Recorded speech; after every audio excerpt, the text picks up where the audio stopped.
El otro día mi hijo me, pues me preguntaba qué tan difícil es la niñez de un niño, porque hay infancias terribles. Le puedo decir cualquier cantidad de abusos y de cosas terribles que viven algunos niños. Bendito sea Dios, yo tuve una infancia preciosa. Tuve una infancia sin ningún tipo de descalabro de ese tipo, sin ningún tipo de abuso sexual. Tuve una especie de infancia, vamos a decir, normal, ¿verdad? Pero es una infancia difícil. Es una infancia difícil porque nos cuesta trabajo crecer. Las personas cuando somos chiquitos no podemos o no sabemos expresarnos. Ya no esté hablando usted de un bebé. Un bebé pues lógicamente está 100% o 110% a expensas de quien lo cuide, ya sea su progenitor, ya sea alguien en un lugar, en un orfanato, un tío, un familiar, lo que sea. Pero están al 100% pendientes, digo, dependiendo de si les cambian un pañal a tiempo, de si la gente realmente se interesa en cuidarlos, pues de que les dé su alimento a su debido tiempo, de que si se enferman los lleve al doctor, de no malpasarlos, en fin, de tantos detalles. Es muy difícil. Un bebé es una cosa es un ser humano muy vulnerable. Ahora, para una persona, un niñito, una niñita que ya tiene unos 3 4 años, que ya se puede desenvolver un poco más y que ya puede tratar de comunicar lo que siente o tratar de expresar lo que siente, lo que necesita, lo que no quiere, es también un proceso, porque los niños tienen que tener una atención adecuada como para no volverse introvertidos y no volverse pues cada vez más víctimas de a lo mejor un familiar abusador, y no solamente hablando de lo sexual, sino también abusador en el sentido de que no los atienda adecuadamente. Muchas veces ya después, a los 7 años, 8 años, se tienen muchos miedos, pues miedos infundados, porque son miedos que uno se empieza a crear. Por eso son infundados. Ve una cara fea en la televisión, ve un lugar oscuro, ve alguna cosa que no le guste, o tiene una caída, yo me caigo, me corto una rodillita, una piernita, pues entonces empiezo a tener estos miedos de no volverme a caer. Entonces, en sí una niñez es algo muy difícil. Es un proceso muy difícil. Por eso quizás yo pienso que todos los niños quieren ser grandes y quieren estar contando sus años. Ay, ya soy grande, ya voy a tener 10 años, ya soy grande, ya voy a tener 7 años. Ya los niños grandes ya no lloran, ya las niñas grandes ya van al baño solas, ya los niños grandes ya cuidan a sus hermanitos. Entonces ya hay ciertas situaciones que nos van inculcando y que vamos sufriendo o viviendo para llegar a formar o para llegar a hacernos parte de una sociedad, ¿verdad? Y formarnos adultos aparentemente normales, ¿verdad? Que vamos dentro de los cánones establecidos de una sociedad. Sin embargo, la niñez es muy difícil. La niñez es difícil. Si tienes calor, si tienes frío, son preocupaciones importantes. Si tienes hambre y no te dan de comer, al momento en que tienes hambre te tienes que aguantar. Por eso es por lo que dicen que algunos niños, para el niño el tiempo es más, corre más lento. El valor del tiempo es muy importante, porque un niño le dice a la mamá, tengo hambre, quiero comer. Y la mamá le dice, sí, ahorita en 2 minutos, en 5 minutos voy a calentar y te doy de comer. No tardo. Pero para el niño 2 minutos o 5 minutos es una eternidad. Porque ellos quieren comer en ese momento, porque quieren que diga, sí, aquí tienes, come. O sea, inmediatamente les den a ellos su comida. Entonces ese tiempo, cuando un niño se queda solo en la guardería, siente que se quedó solo toda la vida, porque no tienen un cálculo correcto del tiempo. ¿Eh? En un principio ellos sienten que pasa una inmensidad de tiempo antes de que llegue su familiar. Cuando llega su mamá, cuando llega su papá, pues ya es una alegría, ya se les quita todo este sufrimiento, pero sí sufren, los niños sufren al crecer, son procesos de maduración y son procesos de sufrimiento. Es por eso que algún terapeuta una vez me dijo que este mundo es para los fuertes, porque solamente los fuertes son los que sufren y aguantan el sufrimiento y siguen adelante. Eso es la niñez. En la adolescencia, pues estamos hablando de otro tipo de sufrimientos, como por ejemplo una mujer adolescente, una señorita joven, el sufrimiento de su primera menstruación o de sus primeros meses de menstruaciones son terribles, porque es algo de lo que uno no está de acuerdo, aunque sea lo más normal del mundo, aunque sea parte de la vida, pero es un proceso de sufrimiento también. A mí, por ejemplo, cuando teníamos unos 10, 11 años, nos empezaron a quitar los festejos, nos quitaron los regalos, nos quitaron las convivencias con la familia, los días de Navidad, las comidas del Día de la Madre, nos quitaron... por ejemplo, la participación en cualquier tipo de festividad en la escuela que fuera de la falsa cristiandad. Nos empezaron a separar de nuestros familiares directos como primos, como primas, como tíos, como hasta mi abuelita. Yo a mi abuelita, que la quería tanto, no la podía ver en el Día de las Madres, no la podía ir a festejar el día de su cumpleaños. Y eso también fue un sufrimiento agregado, que fue un sufrimiento extra que hizo esta religión, porque son control, ¿verdad? Son parte de un sufrimiento de pertenecer a un culto. Entonces, no conforme con crecer, que es bastante difícil, es terrible el tener que sufrir al integrarse a una religión que sea una secta que te prohíba, te divida, te separe de tus seres. También es una parte de sufrimiento que uno tiene que vivir, ese proceso. Otro sufrimiento, por ejemplo, podríamos decir el hecho de que, de que nos aíslen del mundo en esta religión, nos aíslan de cualquier tipo de relación más que únicamente laboral, pero no hay una relación de amistad con nadie más que no sea con esta organización. Las relaciones amorosas,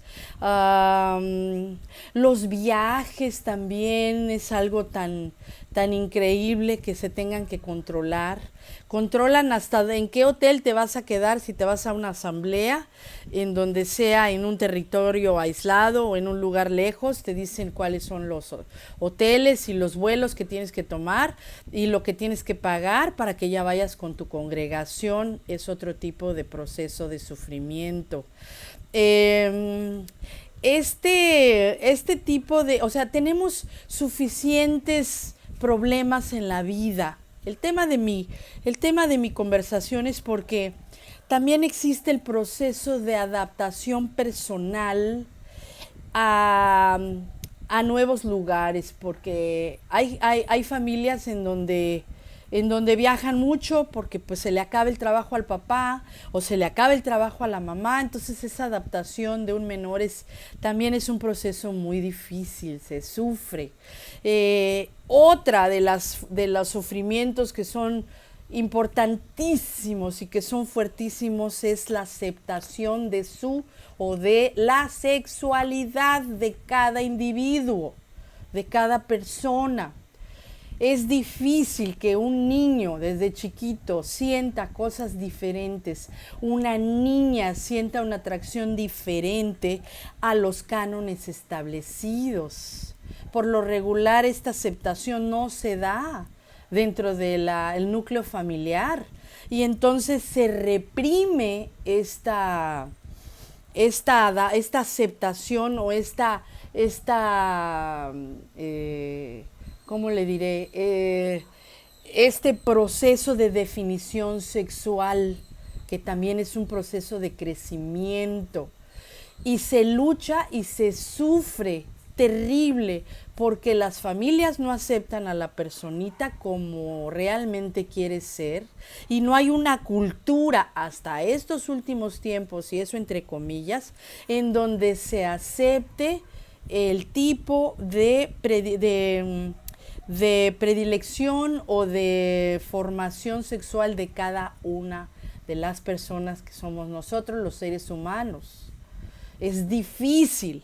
Ya después de tiempo y con una aceptación de acuerdo a su madurez familiar, como madurez de edad de la misma persona, se puede salir del closet, como dicen. Se puede permitir una persona darse esta libertad de salir y de decir, pues yo siento esto y yo prefiero esto y yo decido que mi vida sea de esta forma. Entonces es un proceso también muy difícil. Ahora, si estás dentro de una organización en donde eso está completamente penado, es terrible. Entonces eso es un punto que puede mover a las personas hasta el suicidio, porque no existe el llamado aceptación o el título de aceptación. No hay forma, no existe una opción, cero opción para una aceptación de ese tipo. Entonces, a lo que voy es que si de por sí el crecimiento, la maduración, la escuela, la aceptación de predilección sexual o de relación sexual, y que digamos de la aceptación de creencia ya es algo difícil también, pues es el proceso. Ahora también la aceptación de el libre pensamiento no existe tampoco. El libre pensamiento es algo que no te permite esta organización. Entonces, aparte de todo esto, tú tienes que asumir y que aceptar que no puedes pensar por ti mismo, que no tienes ni voz ni voto, que tienes que pensar de acuerdo a lo que te están exigiendo. Si de por sí es difícil en una familia normal, y es por eso que te dicen rebelde, imagínense estas personas que no quieren estar dentro de un culto, que no creen en este tipo de creencias y que a fuerzas tienen que estar ahí y que no pueden decir absolutamente nada, porque si no los corren, porque son las ovejas negras y son las personas que son las manzanas podridas. Es difícil. Ahora imagínense también la decisión de qué voy a hacer, es decir, de dónde, en qué voy a trabajar. ¿En qué voy a trabajar? Aquí en este culto de los testigos de Jehová se la ponen muy fácil. Usted tiene que trabajar en cositas de medio tiempo porque ya el fin del mundo se acaba, porque está a la vuelta de la esquina y porque realmente no tiene por qué aspirar a nada más que sobrevivir en esta vida que realmente no lo es. ¿Se da cuenta?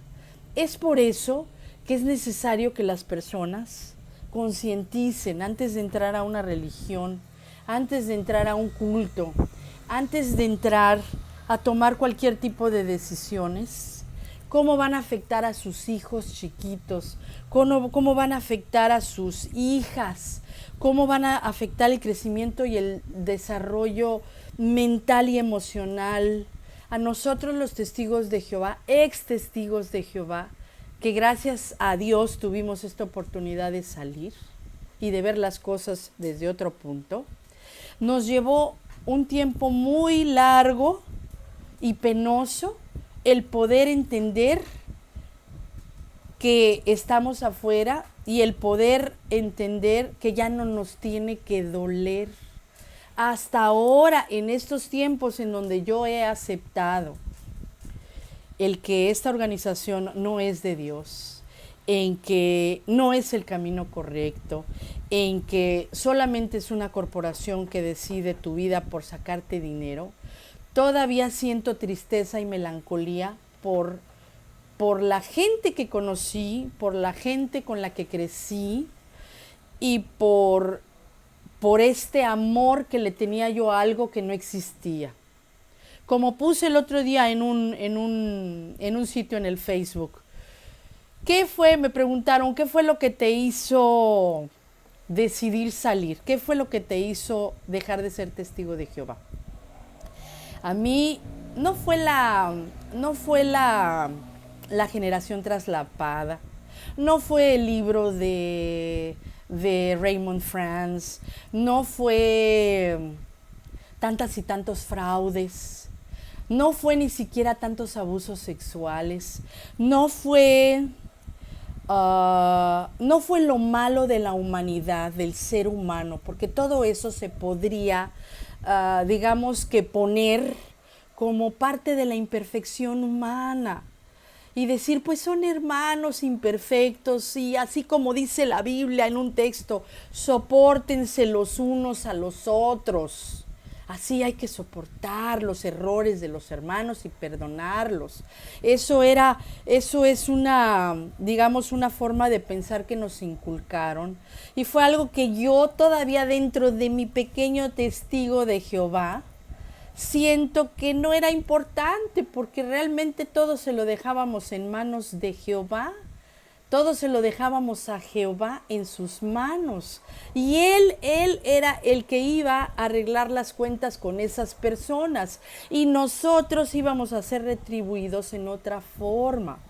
Había un hecho de que, o un dicho que decíamos, ay, pero ¿por qué no me está yendo bien? ¿Por qué no estoy entrando a este trabajo que tanto quiero, que tanto dinero me podría dar y el horario que me dan es maravilloso?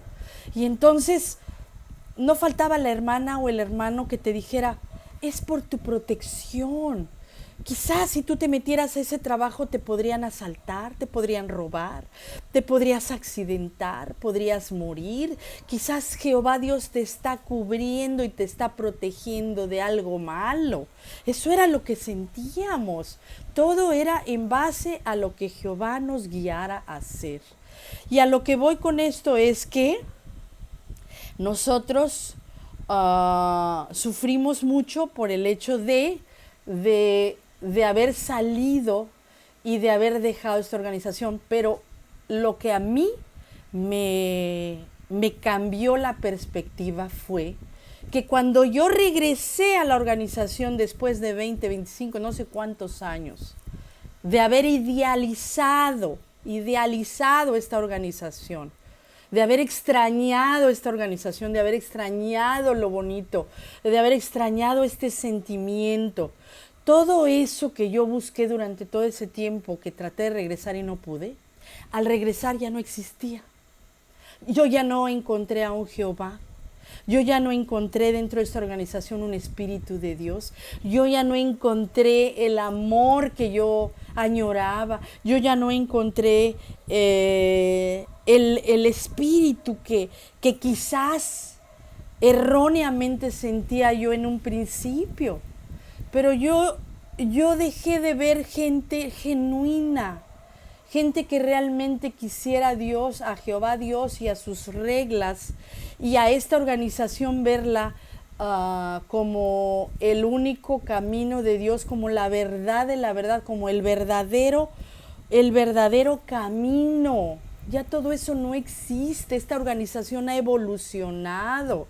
Y si antes estaba mal, porque yo no voy a decir que estaba bien antes y ahora está mal y por eso me salí. No, yo digo que antes también estuvo mal, desde un principio estuvo mal, desde sus inicios y sus comienzos.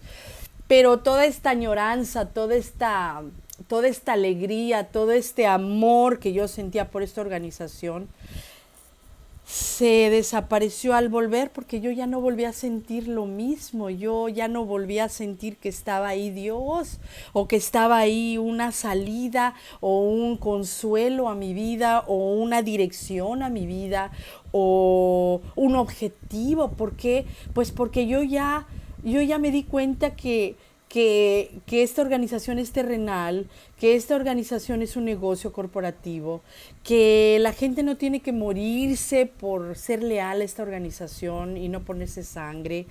Y yo me di cuenta que los hermanos sufren mucho dentro de esta, hermanas sobre todo, yo vi hermanas sentadas llorar dentro de las congregaciones por depresión. Y llegar con los ancianos y los ancianos decirles, hermana, por favor, hay un texto que dice que no sea tan egocéntrica, que no piense nada más en usted, que piense en sus hermanos, que piense en su prójimo, no piense más en usted que en su prójimo. Y con eso se la sacaban. Con eso se sacaban la idea de que una persona estaba en crisis y de que realmente no estaba encontrando o hallando consuelo en esta organización, porque esta organización, cada vez que yo iba al estudio, cada vez que yo me congregaba en el Salón del Reino, después de recibir el tan esperado alimento espiritual, yo salía más vacía de cómo entraba, salía más deprimida de cómo entraba, salía más sin cero motivación que como entraba. Entraba más ilusionada de cómo salía. Y cada quien reza para su santo dentro de las congregaciones. Van a la organización, opinan robóticamente, contestan todo lo que se les pide que contesten, llegan a tiempo, se bañan, están bien vestidos, pero son como robots sin alma. No tienen realmente un alma caritativa, un espíritu de Dios, un espíritu del Cristo que ayude a los hermanos, que ayude a las personas en problemas o con problemas, en necesidad. Todo eso a mí me mató la ilusión y me mató las ganas de seguir yendo ahí, porque yo no le encontré sentido, ni siquiera. Me despedí, simplemente me desvanecí, simplemente me salí una vez de esa organización o de esa congregación a la que asistía, la última, y ya no volví. Y puedo ver periódicamente a ciertos hermanitos que pasan y los saludo y me saludan y platicamos y cada quien agarra para su lado, porque así es. Ahora los veo hasta con un lente diferente, a través de un lente diferente, porque ya los veo tristes, los veo cansados, pero cansados de seguir adelante en algo que ya ha tardado mucho, de una esperanza que lo único que hace es esclavizarlos. Yo los veo tristes y en alguna ocasión llego y los abrazo y les digo, bendito sea Dios, qué bueno que están aquí. Los veo muy bien, que se ven muy contentos, muy alegres, pero ellos saben que no es cierto. Pero a mí me da tristeza verlos así. Sin embargo, les digo eso para tratarles de levantar el ánimo, porque realmente son ovejitas perdidas de Dios. Y hay muchos que van a defender. Si yo le digo a uno de ellos en una forma directa que están en un error, que yo ya me salí, que yo ya vi la realidad, que esto es una farsa, es un engaño, es una, ¿cómo les diré? Es un abuso de su vida, de su tiempo, de todo. Ellos van a activar este chip de defensa, de autodefensa, y en lugar de poder pensar o de tratar de entender lo que les estoy diciendo, se van a cerrar automáticamente y se van a ir huyendo y nunca jamás me van a volver a ver. nunca jamás me van a volver a saludar, nunca jamás me van a volver. Eso tiene que ser algo personal, el despertar de cada quien tiene que ser algo personal y es muy difícil y es un proceso que lleva años y no es que toda la vida, en donde todavía tenemos ciertos espacios testiguiles, ciertas añoranzas y tristezas. Es como si se nos hubiera muerto un pariente muy querido. Así se nos murió Dios en esa organización. A mí se me murió Jehová en esa organización, porque yo ya no lo volví a encontrar. Yo ya no encontré al Jehová que me cuidaba, que me protegía en esa organización. Yo ya no encontré en esa organización al Dios que yo buscaba. No sé si me puedo explicar bien. Quizás hago un poquito de bolas con mi conversación, pero les pido una gran disculpa.